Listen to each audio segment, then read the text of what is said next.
Que dinheiro é algo bom, com certeza você já sabe. Mas imagine gastar mais de 300 milhões de dólares e falir. E enquanto isso, outro jogo gastar menos de 5 mil e ganhar milhões. Se você já ficou curioso com isso, espera para você ver alguns jogos que viraram xingamento na indústria.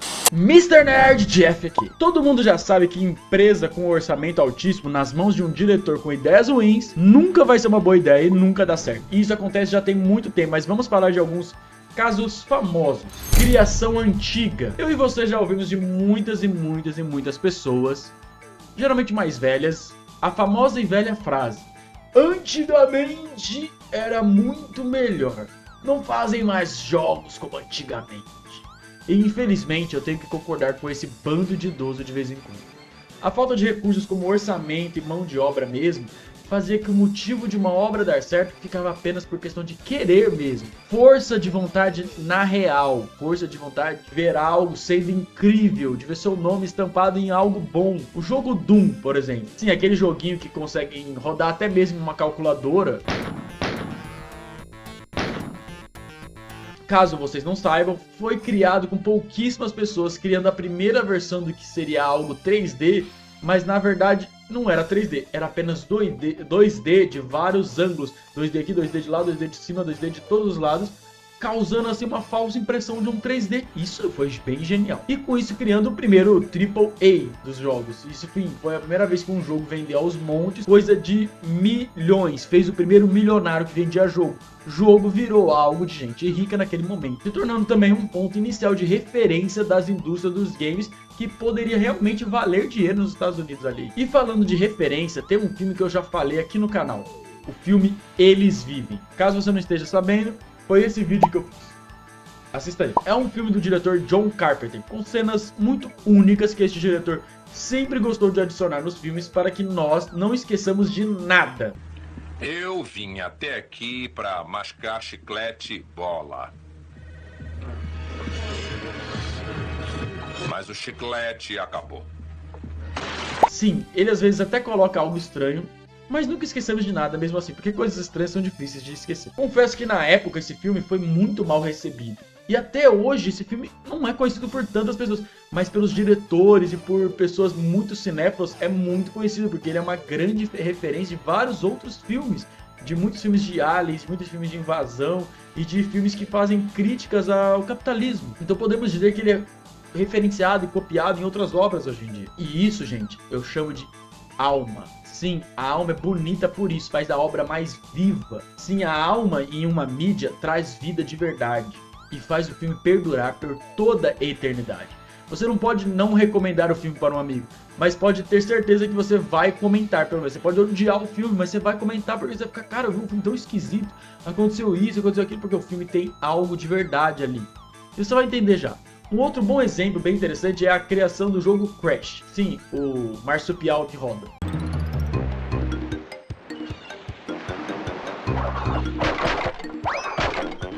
Na época, a memória RAM disponível no PS1 não era capaz de suportar muita coisa. Mas então, um gênio de programação que estava ali fazendo esse jogo em 3D, teve que fazer com que cada passo do Crash fosse renderizado. Estou falando de tudo que aparecia na tela era renderizado na hora, o que você está vendo na tela, e tudo para trás não era renderizado. E o que não estava mostrando um pouquinho ali na frente, também já não estava renderizado. Então ele ia trocando as partes de renderização da memória e apagando todo o resto para sobrar memória. Hoje em dia muitos jogos já fazem isso, mas esse foi o primeiro a fazer. Porque eles perceberam que não precisava ter a RAM toda pronta para rodar o jogo, mas precisava só de partes no momento que você está conseguindo ver o que você precisa estar jogando ali, o que precisa ser realmente renderizado. E meus amigos, ninguém pediu para eles fazer isso. Isso é esforço, é vontade de trazer algo que não existia ainda. Essa parte era legal antes. Antigamente você realmente conseguia sentir a nova geração dos jogos quando chegavam. A cada console novo que comprávamos, os gráficos e possibilidades que um jogo mais novo conseguia entregar,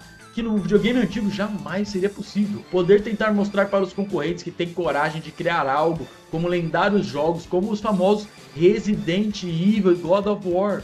Um jogo que com o PS2 já consegui tirar o nosso fôlego e fazer nossas mães quererem nos bater. Criação atual. Os primeiros e maiores problemas têm milhares de ideias boas que derretem na mesa de tanta coisa que querem adicionar.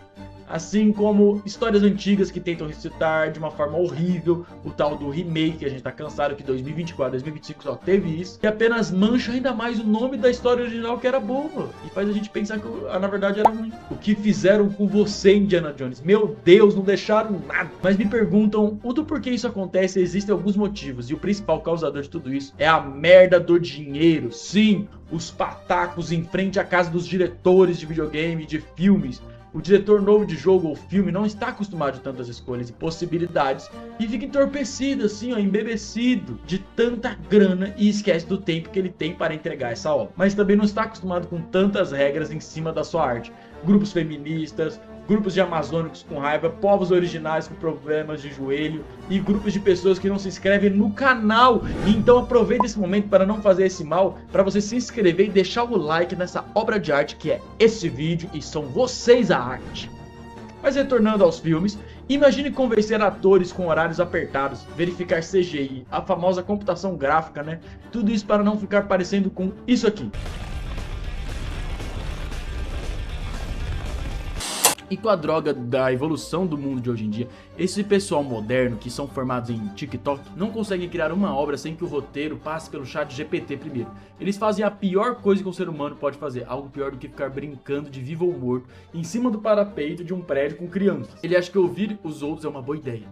E aí um monte de idiotinha vem querer falar que questões como que no roteiro tem preconceito, que precisa ter tantos moradores de Piraporinha em ação e 27 mulheres e meia para aparecer na tela.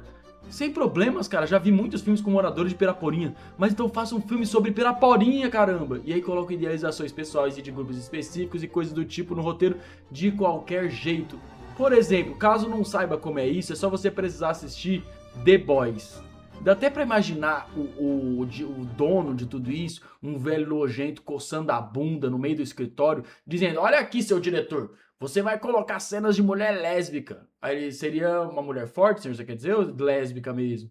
Não, dá tudo mesmo, forte, lésbica, tanto faz, mulher xingando todo mundo e batendo, pois minha neta falou que isso é legal e todo mundo da facu gostou dessa ideia. Ah, e coloca mulheres ninjas e robôs, o que você acha? E o diretor só vai falar: cara, mas é um filme sobre boxe depois dos 60 anos.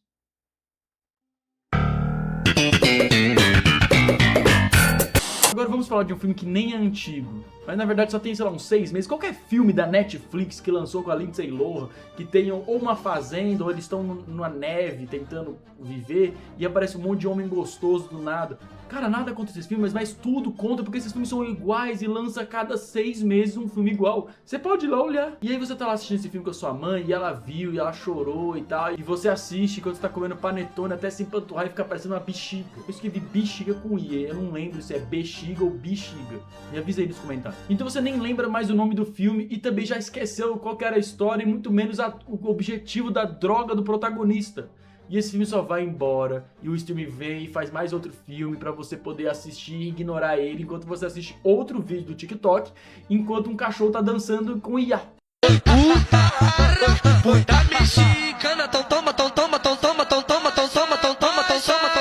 Vamos falar de algo com tanta escassez que fez realmente algo incrível, o tão aclamado Stardew Valley.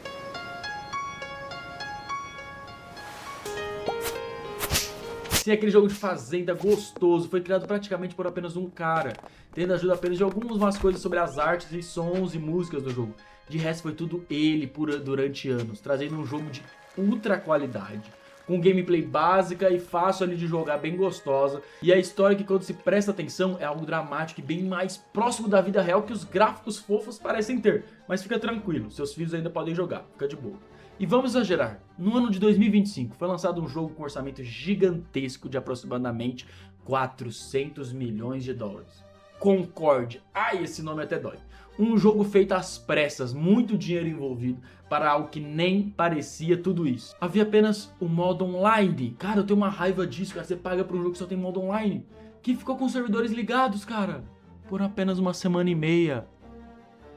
Menos tempo do que quando você foi demitido fazendo trainee. Acho que eu tô falando de mim mesmo. Resultando em um catastrófico fechamento do jogo, demissão em massa e o estúdio fechando as portas para sempre. E aí eu volto a dizer, vale a pena correr tudo isso? Vale a pena correr assim para fazer um jogo, fazer uma obra? Cara, eu sei que escutar o dono do dinheiro, claro que ele tá pagando, mas precisamos também ter coragem de falar, cara, você vai fuder com tudo. Vai virar uma merda essa história, esse filme, esse jogo, esse livro, e ninguém vai comprar, e aí você vai perder dinheiro mesmo, cara. Ah, mas eu vou ganhar dinheiro com a pré-estreia, não sei o quê. Cara, mas não é melhor ganhar mais e depois continuar ganhando com isso? As pessoas têm que ter coragem de novo. Precisamos de criadores com coragem que recuse tudo isso, cara, de verdade. E para concluir que a arte não pode ser apressada, nem comprada. Eu sei que parece papo de esquerdista, mas podem tentar pagar por algo, mas não significa que ela virá algo bem feito, não significa que vai vir o que você quer. Cara, um exemplo, o próprio Fortnite, que todos conhecemos, é um exemplo disso. Um jogo que foi inicialmente feito para construir bases e matar zumbis, aquele jogo bem, tipo assim, quase qualquer Forte Contenter, eu não sei, tô inventando esse nome. Finge que você entendeu, tá bom? Você entendeu. Mas então o jogo foi jogado de lado, porque ninguém quis jogar, ninguém queria isso, ninguém queria comprar e o jogo ficou ali. E aí com certeza alguém lá, o cara que tava ali fazendo... E com certeza alguém que fazia parte ali do básico, falou assim, cara, por que a gente não tenta colocar de forma gratuita o modo Battle Royale? E alguém falou, que idiota, cala a boca, mas também esse jogo é uma merda. Dane-se, tá bom? E aí ninguém ligou. E de repente, mano, o jogo ficou mais conhecido que um umbigo de grávida. Bilhões envolvidos hoje em dia, cara. Shows ao vivo, cantores famosos. Enquanto isso, todas essas empresas aí que sentem inveja continuam fracassando por tentarem copiar. Não esqueçam disso. Nem o Fortnite queria ser o Fortnite que é hoje. Quem você será se não sabe o que ainda irá se tornar? Conclusão. A verdadeira arte não pode morrer, gente. Imagina um mundo que apenas o dinheiro resolve tudo. Eu digo que não seria nada bom. Tudo cinzento, sem graça do metal. O que está acontecendo aqui? Porque é tudo cromado. Ora, tudo no futuro é cromado. Se dinheiro fosse tão bom, ninguém ouviria a mesma música milhares de vezes. Ou porque alguém iria criar essa música tão boa? E eu respondo os motivos, porque somos humanos e humanos adoram arte. E humanos adoram ver humanos fazendo coisas difíceis. Então, um diretor de jogos ou filmes precisa manter sua integridade. Diante de tantas regras, continuar à vontade em entregar um ótimo jogo, trazer o que mesmo importa em um filme, o que realmente tem na mente ali do criador, trazer um pouco dele pra gente. Mas não posso ser hipócrita em dizer que recusar dinheiro é bem difícil, ainda mais nos tempos de hoje. Para todos os diretores famosos assistindo a este vídeo, agora é sério. Todo mundo que é diretor bilionário, tá vendo esse vídeo aqui do Mr. Nerd que tem uns 800 inscritos? 802. Tentem negociar bem e soltem sua imaginação, não tenham medo. Não deixem que sejam amarrados pelo dinheiro. E para todos os demais, não esqueçam a moral deste vídeo. Comecem do começo. E você que concorda com isso, não esqueça de se inscrever aqui, entendeu, Nerdola? Aproveita e veja os outros vídeos. E até! Tenho medo de alguém me machucar. Eu tenho medo de me entregar. Eu tô com medo de me apaixonar.